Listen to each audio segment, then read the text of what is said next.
Projeto Caixa Preta Teologia, temos mais um vídeo hoje. Hoje eu gostaria de falar sobre aquele discípulo que estava aos pés da cruz, aquele discípulo que simplesmente queria saber mais de Jesus. João. João procurou Deus na religião, nos fariseus, não achou Deus, nos saduceus, nos escribas, não achou Deus, doutores da lei, não achou Deus. Alguém disse para João, olha, tem um João Batista aí, o pregador do deserto. João vai até João Batista, vira discípulo de João Batista. João Batista aponta para Jesus e João agora vira discípulo de Jesus. Só que João, ele é o único discípulo que vai narrar as mensagens de Jesus. Então quem é João? João não está preocupado com qual cidade Jesus entrou, qual cidade Jesus saiu, com os milagres que Jesus fez. João está preocupado com qual é a mensagem de Jesus, qual é a informação, quais são as lições, qual o conteúdo. E aí eu quero hoje falar sobre quem é Jesus na visão de João. Então João, nós conhecemos como Evangelho de Jesus, conforme escreveu João, nós temos João mostrando Jesus em cada capítulo. Então vamos lá, quem é Jesus? No capítulo 1, Jesus é o Cordeiro de Deus que tira o pecado do mundo. Capítulo 1, versículo 29. Quem é Jesus? João responde. No capítulo 2, é aquele que transforma água em vinho. É o transformador. Nós temos aí. No capítulo 3, João vai dizer que Jesus, ele é a luz que veio ao mundo. No capítulo 3, versículo 19. No capítulo 4, quem é Jesus? Capítulo 4, versículo 10 em diante, ele é o doador da água da vida. Aquele que toma dessa água, fará nele uma fonte, e essa fonte tem endereço, vai jorrar para a vida eterna. No capítulo 5, é aquele que vivifica. Jesus vai dar vida e vida em abundância. Aí vem o autor da vida, o Deus da vida, o Espírito da vida, a palavra da vida, vida eterna, novidade de vida, vida com Deus. Olha que interessante. Nós temos a variante ainda no capítulo 6. O capítulo 6, Jesus aparece como o pão da vida. Capítulo 6, versículo 31 até o versículo 35.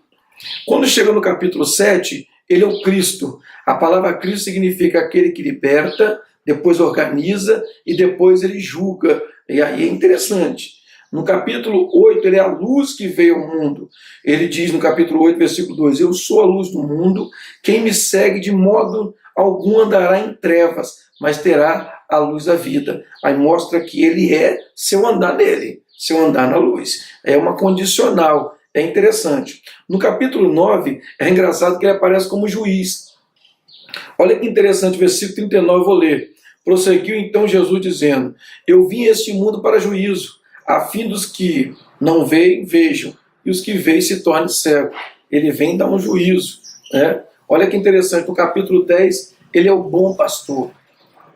Quando nós estudamos Jesus como bom pastor, nós temos que entender que ele apacenta, que ele dá água, que ele guarda, que ele busca a perdida, aqui caiu no buraco, ele puxa. É um conjunto de informações. Aqui está com a perna quebrada, joga nas costas. É um conjunto. Livro do lobo.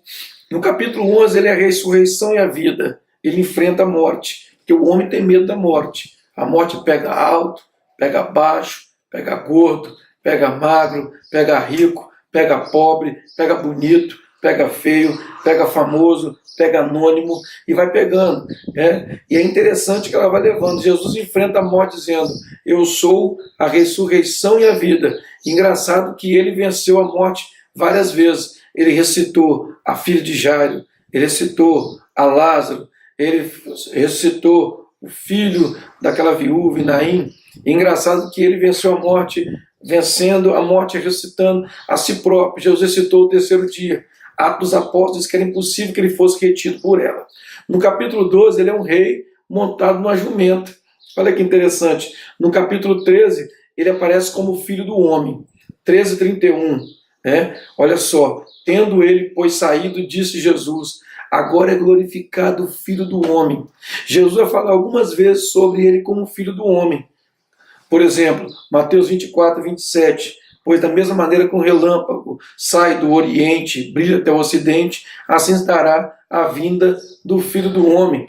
Olha que interessante, a história do Filho do Homem, Lucas 18:8. Digo, porém, depressa, lhe fará justiça quando vier o Filho do Homem achará fé na terra? Olha que interessante, Mateus 20, versículo 28, tal como o Filho do Homem, que não veio para ser servido, mas para servir e dar sua vida em resgate de muitos. Olha que interessante. Lucas 19, 10, pois o Filho do Homem veio buscar e salvar o que se havia perdido. João 1,51, em verdade vos digo, que vereis os céus abertos, os anjos de Deus subindo e descendo sobre o Filho do Homem. Mateus 25, versículo 13, vigiai, pois não sabeis nem o dia nem a hora em que virá o Filho do Homem. Olha que interessante, temos um texto, né? Pois ficais preparados, porque o Filho do Homem vai chegar a hora que menos esperardes. Nós temos a história, Jesus como Filho do Homem várias vezes, e todas as vezes que ele aparece como Filho do Homem, ele deixa as pessoas maravilhadas. Mateus 13, versículo 41 e 42, diz assim, ó, o Filho do Homem enviará os seus anjos, e eles tirarão do seu reino tudo que faz tropeçar, todos que praticam o mal, e eles serão lançados na fornalha ardente, onde haverá pranto e ranger de dente. E para explicar por que o Filho do Homem, nós temos um texto famoso, importante, até para entender porque Jesus aparece dizendo que é o Filho do Homem. Está aqui, João capítulo 3, versículo 13. Ora, ninguém subiu ao céu, senão o que desceu do céu, o Filho do Homem que está no céu. Jesus está dizendo, eu sou o Filho do Homem que está no céu. Ele está dizendo, Deus aparece como um homem, eu sou o Filho do Homem para ensinar o homem como é ser homem. Porque o homem, quando foi feito em mais semelhança, ele foi o homem ideal. Ele foi se corrompendo, se deturpando, se degradando, e agora vem Jesus como homem, para ensinar o homem como ser homem. Por isso ele aparece como Filho do Homem. Olha que interessante. A palavra Tselem, imagem do homem, no hebraico, significa ou eu sou semelhante a Deus como homem, ou eu sou um rato. Eu sou obrigado a lembrar até do meu pai, finado Pedro Caolho, que ele dizia, você é um homem ou um rato? Que Deus nos ajude a aprender com o Filho do Homem como é ser homem. Olha que interessante. E a Bíblia diz ainda, olha, como foi nos dias de Noé, assim será nos dias da vinda do Filho do Homem. Meu Deus do céu. No capítulo 14, Jesus falou, eu sou o caminho e a verdade e a vida. Olha que interessante. No capítulo 15, no versículo 1 e 2, ele diz, eu sou a videira verdadeira. No capítulo 16, ele aparece como aquele que venceu. Eu vou ler o texto. João 16, 33. Tenho-vos dito estas coisas para que em mim tenhais paz. No mundo tereis aflições, mas tem de bom ânimo, eu venci. Jesus está dizendo, eu vim com essa mesma estrutura que você tem, com essa mesma carne, sujeito às mesmas tentações. E a Bíblia diz em Hebreus que ele em tudo foi tentado, sem pecado.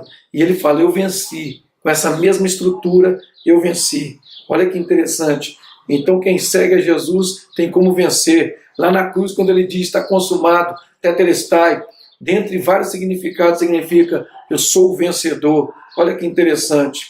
No capítulo 17, ele é um intercessor. Rogo-vos não somente por esse, mas todos que o Senhor trouxer a mim. E no capítulo 18, ele é o Rei dos Reis. Ele tem um trono, ele tem um reino, ele tem coroa. E ele prometeu que quem vencer com ele vai receber coroa e vai receber o trono. Coroa da justiça, coroa incorruptível e coroa de glória. João capítulo 19, ele é o Jesus de Nazaré. E no capítulo 20, ele é o Raboni. A palavra Rabone significa, além de ser mestre, é senhor. Existe Jesus como mestre, aquele que ensina, que é o didáscalos. Existe Jesus epistata, ele já ensinou, ele deixa você fazer, e ele só julga se está fazendo certo ou errado. E o Raboni é aquele mestre senhor. E o último texto, olha que interessante, João capítulo 21, ele é o Senhor. Que ele possa ser o Senhor da tua vida, da minha vida. Ele é o Senhor de toda a terra. Ele é o Senhor absoluto. A palavra Senhor é aquele que comanda, é aquele que manda, aquele que direciona. E que nós podemos entregar nossa vida ao senhorio de Cristo. Projeto Caixa Preta. Que Deus abençoe a todos em Cristo Jesus.